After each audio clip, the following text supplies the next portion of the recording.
Good evening, everyone, and welcome to another episode of Midori's Midnight Sessions, Season 3. Okay.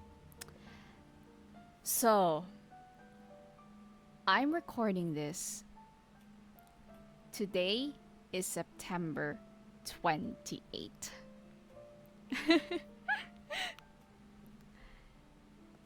If you don't know why this day is kind of special to me, I've talked about this person many times, and you know him by the name Chiaya. It's his birthday today, so I don't know what it is that suddenly went through my mind when I decided to do this right now. But I thought, holy crap, it would be really, I don't know, amazing to just celebrate his life, even if he doesn't feel like it, especially with me. But that's probably a story that I've told too much, so let's ignore that. So as you know, Chaya came into my life in junior year of college 2 years ago. And at the time, um, I was appointed by our then class representative to help out in looking for our professors because she was busy with student council duties. She was, I believe, an election commissioner at the time, so pretty much they pretty much were like, it was eating up her schedule at the time, so I ended up being assigned to look for the professors, and he was one of those. So I messaged him one time. I think this was like a few days after it was announced that we were gonna have our new professors, and his particular subject was reporting on labor migration. It's a subject today that I feel is just so relevant to where I live right now. Cause overseas Filipino workers. It's our number one export, so it would make sense that we would be covering a lot of these stories. I mean, as a journalism student, and he was a professor at the time, so I messaged him. I messaged him in pure Filipino, I think. Oh no, I messaged him. Hi, it's me. I don't want to say that I'm a point. I mean, I've been assigned by my class representative to look for our professors, to contact them, and you were one of them. And he replied to me in pure Filipino, and I just thought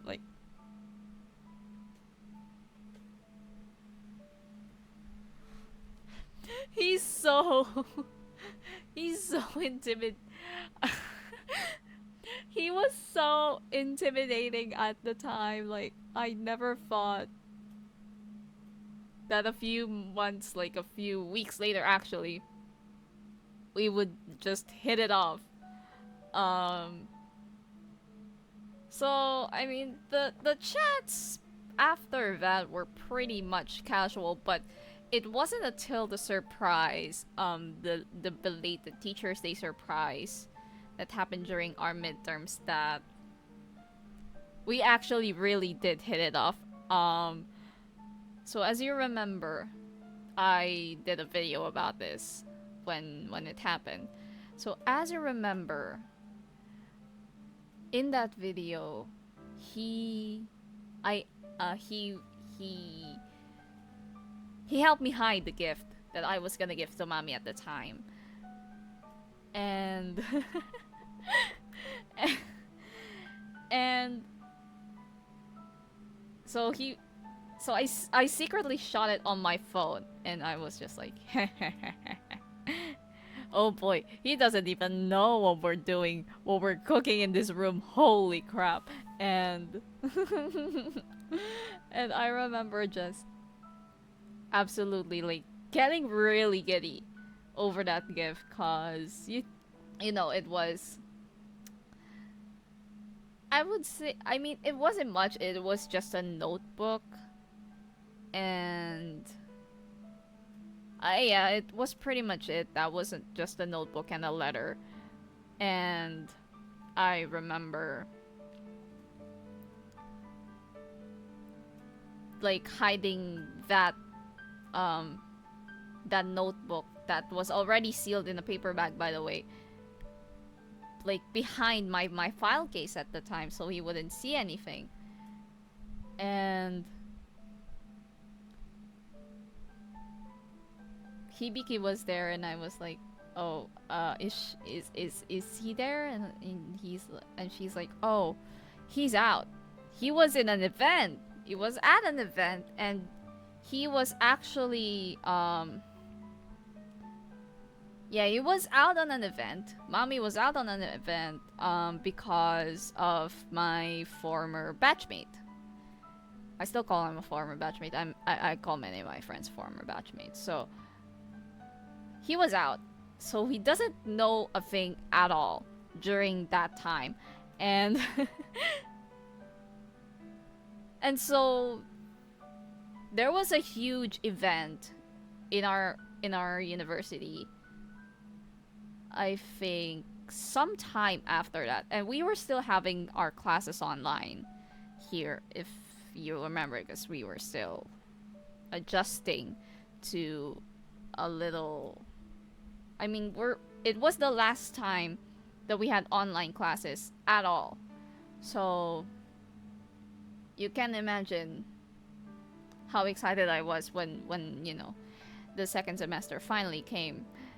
But anyway, going back, it was a huge sporting event, like within the region to say the least. I wouldn't say around the country, but it was pretty huge around the region. So it happened there. And we were basically the ones that had to, I would say, we were the ones that had to navigate these what do you call this, like these coverages, okay? So we had to cover a lot of events, and the entire program is doing it. So to say the least, it was pretty chaotic. But on the first day, I decided to come. Like, not really the opening ceremony, but like the actual day, first day of the games. And I know I wasn't supposed to be there because we still had coverages for day 2, but I really wanted to look into how they did it for day 1 so we could actually prepare for day 2, because I mean, I kind of took charge. I would say kind of, because, I mean, somebody else actually took the lead on the day itself, thank God, but I did pretty much of the, I did prep the guys pretty much for what was gonna happen, since, I watch coverages and I kind of know how these happen, so there's that. And that day, I saw mommy, and I was just like, oh my god, oh my god, this is really, really anxiety inducing. I'm not gonna lie about that. And and I just remember, like, I decided to pass by them on purpose while on the way to, you know, our building. And I was just like, oh my god, he's here. Holy shit. Holy shit. Oh my god, did he see it? Did he see it? Did he see it? Turns out he did not at the time. So I decided, like, but here's the thing. When we hit it, it was so tucked into that drawer. Like, the gift was so tucked into that drawer, and I think, like, you could see it first thing when you open it. And the next thing I saw was it wasn't opened yet. And I remember just, I remember just thinking, oh fuck it, I'll give it to him now. I'll give it to him now. I'll let him know it's from me. Okay, let's do it. So I went back to the grandstand where they were situated, and I decided to do it. And Jaya was looking like, okay, girl, okay. and so basically it was, I was so nervous. Like, I kid you not. I was just like, absolutely like, oh my god, is he gonna like this? Is he not gonna like this? I don't know what to, like, how is he gonna react? So I decided that, oh, okay, let's do it. And so I gave it to him, and Jai was looking like, you did it, girl. Yes, I know, I did it. I did it. Yay! Yay! And that was so awkward. Like, I know, but it was awkward nonetheless. And I was telling Chaya about, you know, how, like, the notebook and the letter, and he was like, oh, he's gonna like that. He loves to write. Like, if I remember correctly, he said he likes to write. So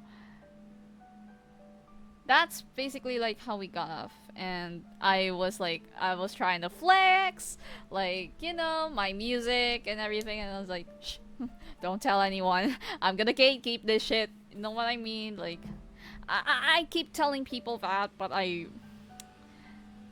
think we're on the way to notoriety anyway, because I mean, nearly 50k, and I don't even know how that happened. I mean, it was just released last year, so it's crazy.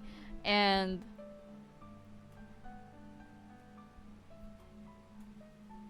I kind of opened up to him, and we just pretty much really clicked. And so we would talk every time, you know, whether on class. Actually, we did, I mean, I wouldn't say a few times. Like, before people would come, but I don't know if this was him. He would be like, oh, I have a class today. I'll have class later. I'll be right back. So he would be like that, and I say, oh, okay, sure. I have class too. You're good. You know that. And I would just discuss things with him, random stuff, all that. But I think it wasn't until like this one time that inspired the song Will Be Fine, by the way. It was this one time where we were just chatting, and he said something that really just made me want to beat his ass. And I'm sorry to say that, but it really was just what I felt that time. I said, no, you don't do that. I'ma be real with you. You don't do that, okay? Like, I mean, maybe it's because I think differently or something, but you know, we just had like a good conversation at the time. But they were at a conference, So I was just like, oh, no, no, no, no, no. I can't bother this guy right now. He's at a conference, so he's probably busy. I know, I know. And the song Will Be Fine was written because of that, but I really kind of eventually told him, like, I really was just honest with him, and that's when everything changed, basically, for the two of us, because although we hit it off during the craziness of that teacher's gate gift, this was the turning point where it just felt like we have clicked. And I guess the rest was history. Cause pretty much after that, we started talking non-stop. And I mean, nearly every day. So can you imagine, like, just how much I cherish this guy? I cherish him a lot. And that's why it hurts very much that he's not talking to me. I love this man, you know? Like, out of all the guys that I've met so far, I mean, Mami was, I know he is very, very kind and very generous. But Chihaya was the one that I felt safe with. Like, confiding everything. Just being my silliest self. He is. I don't like to say was. He is the only person that I felt safe cursing to. I know that's like very disrespectful, but he lets me. Like, I would ask him, is it okay if I curse? And it's like, go on.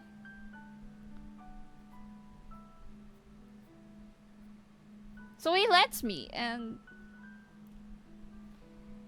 you know, we started to get a little more like intimate, like sharing some really deep conversations, and he listens, and he gives advice. He also gets real with me. That's the thing. I get real with him, he gets real with me. So it's like a give and take situation. And there was this one time. I still remember this very fondly. This was last year, and I've talked about this in a previous episode.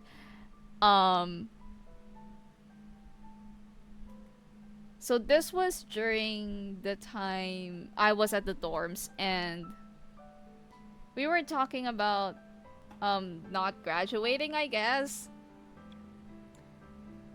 And so I told him, I mean, he was opening up to me about not graduating, and he was so disappointed, and I thought, oh yeah.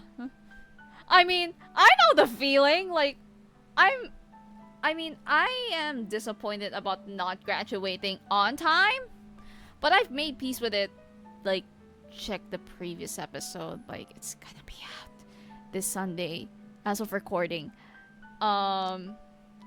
And I remember, like, God, what about me then? I'm delayed by a year already, come on. But at the point, I've already accepted that I won't graduate on time. So I was just like, I finally have company! I have company! So I was joking. I was trying to lighten his mood, because I know it feels heavy on him just like it did on me. I know how it feels. And he was like, you idiot. You absolute freak of nature, you idiot. God. This is why I don't really like to say things to people. And I mean, I know I said it in a very lighthearted way, but I mean, come on. I know how it feels. I mean, I've already delayed myself by 2 years, so 1 year isn't heavy. And what what more when you think like you have your life ahead of you, you're trying to get things together, but things aren't just what they seem, and it ends up like throwing you into a curveball. That's how it feels. Like, you know, during my second year, I wasn't able to really put out my best, and I thought we have to stop.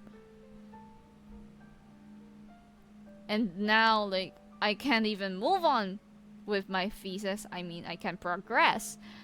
And unfortunately, I have to delay because there is just too much stuff to do. And I can't focus on just one single task.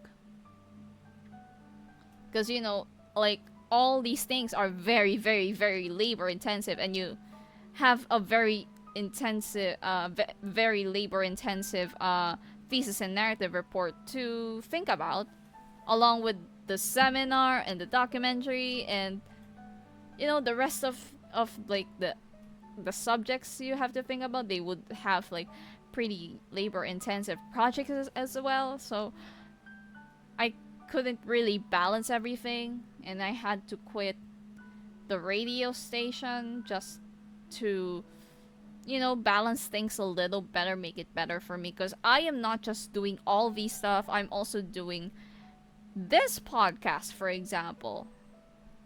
You know, I'm also monitoring my music as well, seeing if, you know, would be good for a release or something. I'm managing a lot of stuff, and unfortunately I had to sacrifice quite a few to get here, you know. But he, you know, he's accomplished a lot of stuff just this year, and I know it has I mean, some things have thrown him into a complete 180. I'm probably not gonna mention this for his sake, but I mean, I know how it feels, you know, like, it's especially prevalent this year, and like in this particular podcast, if you've been listening. But I know Chaya, that man is a freak of nature. And like, here's another thing, I don't call him the Clutch King for nothing. He always comes through. For example, I remember this was December of last year, and it was right after midterms. And I was waiting outside. I mean, I was videoing my nomination video, because, like, because that time I was at school, and the nominations for the Indie Musicians Music Awards just came out. And I was in the nominees. And so I was just like, I have to check if I was really in there.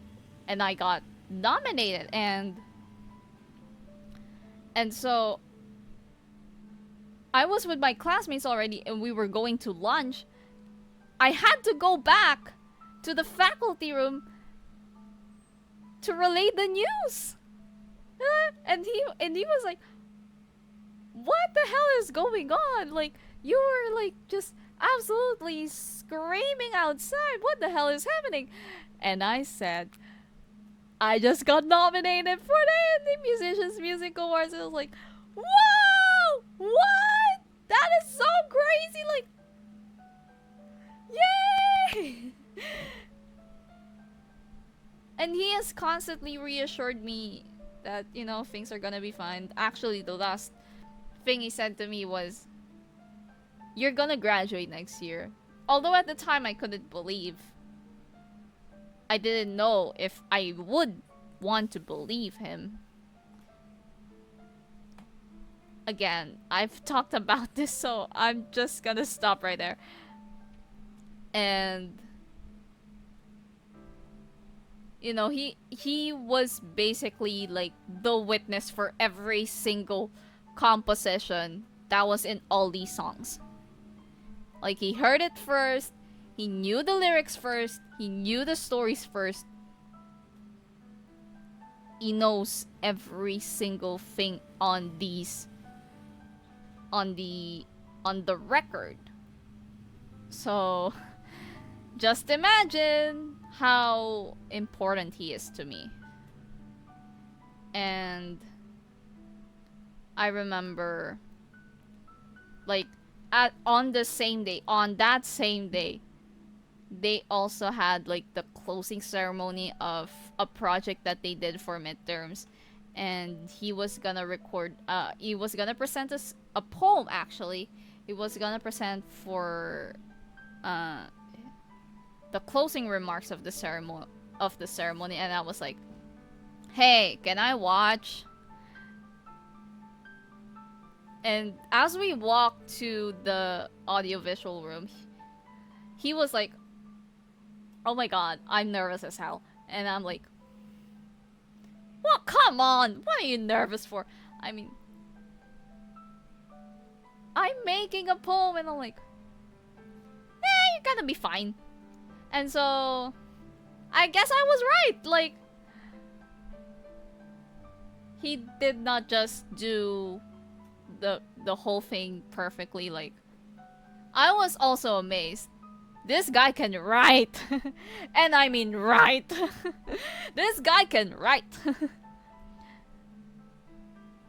And I mean, I know his specialty is Filipino, and I wouldn't say pretty good at English, but proficient, I would say. Not very, but just proficient. Like, this guy can write. This guy can write for the life of me, and he's good at both academic and creative writing. I'm not an academic writer, for Pete's sake. I'm not an academic writer. I excel better at, the freedom of creative writing. So, for him to excel in both, such a huge flex. And I remember this was back in February, if I remember correctly. When he had an article published in a journal, in a national journal, and I decided to give him chocolate at school because he still has me blocked, and I couldn't congratulate him. Oh god, I couldn't congratulate him at the time, so I gave him the chocolate, and I gave him a Toblerone nonetheless. Like, I gave him a Toblerone no less, so I'm just kind of sad that it got crumpled up. But anyway, I just want to tell this to people, and probably to him if he ever listens to this podcast.